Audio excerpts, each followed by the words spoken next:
क्या आपको पता है लॉन्ग टर्म इन्वेस्टर्स को भी हो सकता है घाटा? क्या आपको पता है किसी भी शेयर को किस प्राइस पे खरीदना चाहिए?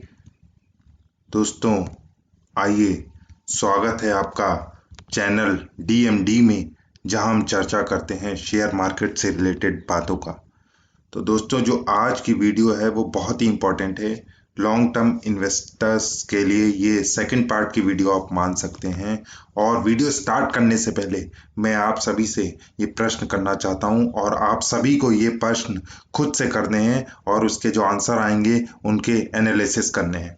जो पहला प्रश्न है वो ये है कि क्या आप कभी शॉप पे जाते हैं किसी, तो क्या आप 10 रुपए के पेन के लिए 100 रुपए देना पसंद करेंगे? 10 रुपए का पेन क्या आप 100 रुपए में खरीदना चाहेंगे?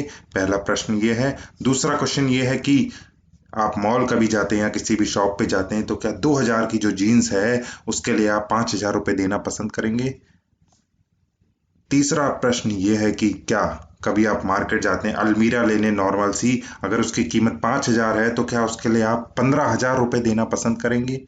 चलिए आगे बढ़ते हैं। ये क्वेश्चन आपके लिए और इम्पोर्टेंट है कि क्या आप कभी ऑनलाइन शॉपिंग करते हैं या बाहर से मोबाइल लेते हैं, तो क्या आप 10,000 के मोबाइल के लिए 20,000 रुपए देना पसंद करेंगे? अच्छा, एक बहुत ही बड़ा क्वेश्चन ये आप मुझे बताइए कि क्या आप 10 लाख की जमीन के लिए, आपने कोई जमीन देखी, उसकी वैल्यू पता करी, इधर उधर कंडीशंस देखी, तो वो 10 लाख की जो जमीन है, क्या आप उसके लिए 20 लाख रुपए देना पसंद करेंगे?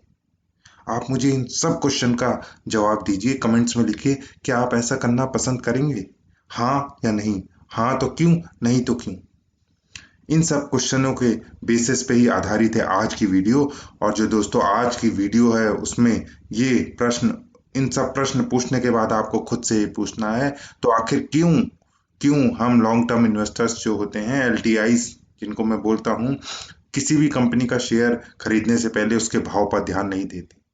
अगर हम 10 रुपए का पेन 100 में नहीं खरीद सकते, 10 लाख की जमीन 20 लाख नहीं दे सकते, 2000 की जीन्स के लिए 5000 नहीं दे सकते, तो हम क्यों किसी भी कंपनी के शेयर को किसी भी भाव पे लेने के लिए तैयार हैं? तो आखिर हम क्यों उस पर ध्यान नहीं देते? दोस्तों, आइए, स्वागत है आपका फिर से चैनल डीएमडी में। और आज जो चर्चा है वो पूरी है कि कैसे, किस प्राइस पे आपको एक एलटीआईज को, एक लॉन्ग टर्म इन्वेस्टर को कुछ शेयर्स खरीदने चाहिए। तो देखिए, जो आज का हमारा वीडियो का नारा है वो है buy right at reasonable price. आपको अच्छा शेयर तो खरीदना है, लेकिन अच्छे दाम पे भी खरीदना है। ये बहुत जरूरी है, आज की वीडियो का यही नारा है, buy right at reasonable price. तो आइए आगे बढ़ाते हैं वीडियो को और बात करते हैं। देखिए, वीडियो को आगे बढ़ाने से पहले मैं आपको बता दूं, एक बहुत ही इंपॉर्टेंट वीडियो जिसमें लॉन्ग टर्म इन्वेस्टमेंट के बारे में मैंने बेसिक में सब कुछ डिटेल में एनालिसिस करा है। लाइव हमने देखा है कि लॉन्ग टर्म इन्वेस्टर्स कैसे कैसे, उसको क्या क्या करना चाहिए, क्या क्या नहीं करना चाहिए। तो एक वीडियो ऑलरेडी देखिए यूट्यूब पर मैंने अपलोड कर दी है, फॉर लॉन्ग टर्म इन्वेस्टर्स नाम से ये वीडियो है। आप डीएमडी चैनल की प्लेलिस्ट में जाएंगे, वहां भी आपको ये वीडियो मिल जाएगी, या नॉर्मल आप डालेंगे DMD for long term investors तब भी आपको ये वीडियो मिल जाएगी। और इसका लिंक ऑलरेडी मैं डिस्क्रिप्शन में दे दूंगा, तो वहां से आप इजिली फाइंड कर सकते हैं। तो ये वीडियो जरूर देखिएगा, इससे आपके लॉन्ग टर्म इन्वेस्टर्स के जो पूरे कॉन्सेप्ट हैं, लॉन्ग टर्म इन्वेस्टमेंट के जो कॉन्सेप्ट हैं, वो आपको क्लियर होंगे। उसके बाद जो ये वीडियो आज की है ये देखने में आपको काफी मजा आएगा। उसके बाद आगे बढ़ते हैं देखिए दोस्तों, और चर्चा को आगे बढ़ाते हैं और बात करते हैं आज की वीडियो के टॉपिक का, कि किसी भी कंपनी के भाव को हम कैसे एनालिसिस करें, कैसे हम जानें कि किसी कंपनी को शेयर को खरीदने का क्या राइट भाव होता है। तो देखिए, बहुत सारी चीजें, ऐसे तो कहूंगा मैं कि अनगिनत चीजें हैं जो आपको ध्यान रखनी चाहिए, लेकिन जो मोटी मोटी चीजें हैं वो आपको जरूर देखनी चाहिए किसी भी कंपनी का शेयर खरीदने से पहले। अगर आप लॉन्ग टर्म इन्वेस्टमेंट के लिए उसको होल्ड करना चाहते हैं 3 से 5 साल या 10 साल के लिए, तो ये सब चीजें आपको उसमें जरूर जरूर देखनी चाहिए। पहली जो चीज है वो देखिए है साउंड फंडामेंटल्स। देखिए, फंडामेंटल्स में आपको कॉम्प्रोमाइज बिल्कुल नहीं करना है। अगर आप लॉन्ग टर्म इन्वेस्टमेंट के लिए इन्वेस्टमेंट करना चाहते हैं तो बिल्कुल भी फंडामेंटल से आपको कॉम्प्रोमाइज नहीं करना है। अगर कंपनी के फंडामेंटल्स अच्छे होंगे तभी वो लॉन्ग टर्म में उसका शेयर प्राइस ग्रो करेगा, तभी उसके प्रॉफिट ग्रो करेंगे। इसीलिए फंडामेंटल से बिल्कुल कॉम्प्रोमाइज नहीं करना है, पेनी शेयर से बचना है। और बहुत सारी बातें जो आपको ध्यान रखनी है, लेकिन फंडामेंटल्स कंपनी के बहुत बहुत बहुत अच्छे होने चाहिए। सेकंड बात आती है रीजनेबल पीई एंड पीई। देखिए, पीई एंड पीबी ये जो रेशियोज हैं ये हमने लाइव समझे हैं, बिल्कुल लाइव हम गए साइट्स पे, कैसे इनके एनालिसिस करते हैं, कैसे इनके बारे में जानते हैं, क्या करना चाहिए, कब आपको पी और पीबी से धोखा मिल सकता है, सब कुछ मैंने बताया है। एक ऊपर वीडियो में देखिए लिंक आ रहा है, उस वीडियो को जरूर देखिए, तो आपके लिए पी और पीबी का सारा कॉन्सेप्ट आसानी से क्लियर हो जाएगा। ईपीएस क्या होता है, बुक वैल्यू क्या होता है, पीई क्या होता है, पीबी क्या होता है, सब कुछ उस वीडियो में मैंने बताया है, बताने की कोशिश करी। तो प्लीज उस वीडियो को वॉच जरूर करिएगा। उसके बाद आते हैं देखिए market cap and EV. EV होता है एंटरप्राइज वैल्यू। तो ये सब अलग अलग टर्म है। आपको मार्केट कैप भी देखनी चाहिए कि किस तरह की मार्केट कैप है उसकी, लार्ज कैप में आती है, स्मॉल कैप में आती है, मीडियम कैप में आती है, और इंटरप्राइज वैल्यू कितनी है उसकी। इंटरप्राइज वैल्यू एक तरह से निकलती है, जिस तरह से मार्केट कैप निकलता है उस तरह से इंटरप्राइज वैल्यू। अगर आप कहेंगे तो इन सब के बारे में डिटेल में हम अलग अलग वीडियो में एनालिसिस कर लेंगे, ताकि आपको कोई इशू ना हो। तो मार्केट कैप और इंटरप्राइज वैल्यू आपको देखनी चाहिए। उसके बाद आता है sector growth and sector valuation. Sector की ग्रोथ को भी आपको जरूर देखना चाहिए, और सेक्टर का क्या वैल्यूएशन चल रहा है ओवरऑल, उसको भी आपको देखना चाहिए। और पी और पीबी के बारे में, इस सेक्टर ग्रोथ और सेक्टर वैल्यूएशन के बारे में मैंने एक झलक दी है। तो ये इंपॉर्टेंट जो वीडियो है पी और पीबी के बारे में, वो आपको जरूर जरूर वॉच करनी है। उसमें सब कुछ लाइव दिखाया गया है कि किस तरह से आप सोच सकते हैं, किस तरह से आप अपने माइंड को प्रिपेयर कर सकते हैं पी और पीबी को देखने के लिए। उसके बाद बात आती है डेट एंड लाइबिलिटीज। देखिए कंपनी का कितना डेट है और लाइबिलिटीज क्या क्या है, ये भी बहुत जानना जरूरी है। लॉन्ग टर्म में अगर कंपनी डेट बढ़ाती जाएगी तो ओवरऑल आपका जो शेयर है वो अच्छा परफॉर्म नहीं कर पाएगा, और आपके पैसे डूब भी सकते हैं। तो डेट और लाइबिलिटीज पे जरूर ध्यान दीजिए किसी कंपनी का। उसके बाद आती है PAT, profit after tax, ROE, ROC, जो रिटर्न ऑन इक्विटी है, रिटर्न ऑन कैपिटल एम्प्लॉयड है। तो ये सब टर्म्स हैं, इनके बारे में आप गूगल में भी पढ़ सकते हैं, कहीं भी देख सकते हैं, और भी वीडियोस अवेलेबल है। लेकिन ये सब टर्म्स हैं जिन पे आपको ध्यान देना ही देना है अगर आप किसी कंपनी के शेयर को खरीदना चाहते हैं, उसको अच्छे दाम पे खरीदना चाहते हैं। उसके बाद बात आती है डिविडेंड्स एंड पक्स। वो कंपनी क्या क्या डिविडेंड देती है, क्या क्या उसके और पक्स हैं, कैसे वो अपने शेयर होल्डर्स को बेनिफिट पहुंचाती है अन्य तरीकों से।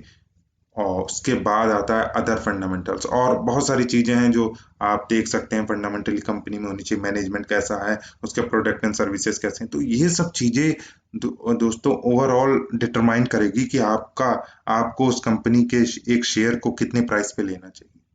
तो बहुत बहुत ध्यान रखिए। पहले ये पूरी जो स्लाइड है देखिए, इसकी स्क्रीनशॉट भी आप आसानी से ले सकते हैं। मैं इस तरह की स्लाइडें बताता हूँ ताकि स्क्रीनशॉट आप ले लें, और कभी भी आप उसको पढ़ना चाहें तो आराम से आप उसको स्क्रॉल करके देख सकते हैं।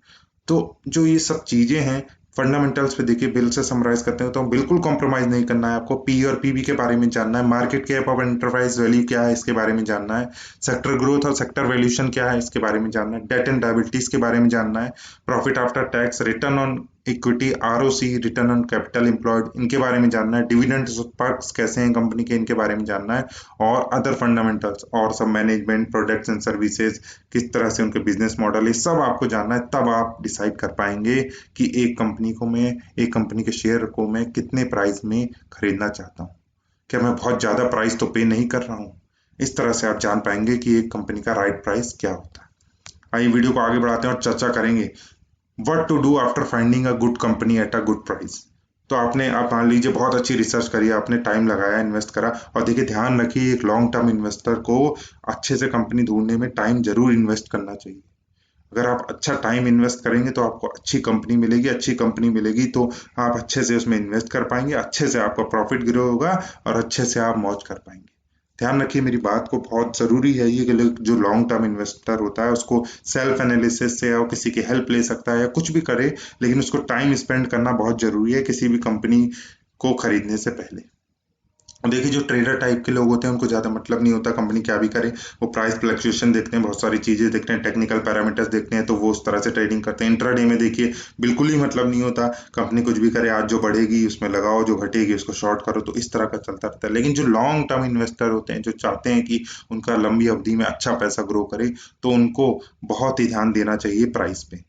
दो ही चीजें होती हैं, देखिए आप शेयर मार्केट में आएंगे, उसके बाद कोई शेयर खरीदेंगे, उसके बाद लॉन्ग टर्म में वो बढ़ेगा तभी आपको प्रॉफिट होगा। अगर लॉन्ग टर्म में वो घट जाएगा तो आपका प्रिंसिपल वैल्यू भी खत्म हो जाएगी और आपको लॉसेस होंगे।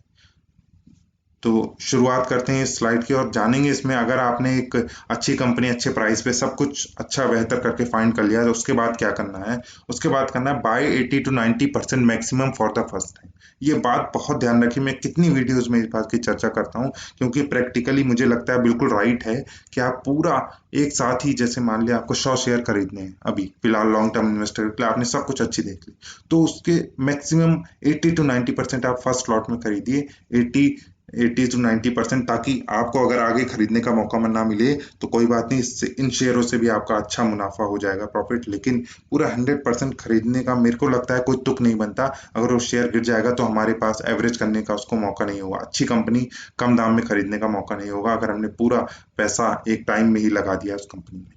ध्यान रखें, always have money space for second instalment. जैसे कि मैंने चर्चा करी कि सेकंड इंस्टॉलमेंट के लिए अगर वो प्राइस गिर जाता है तो मनी आपके पास होना चाहिए, इसीलिए पूरा एक साथ पैसा किसी कंपनी में ना लगाइए।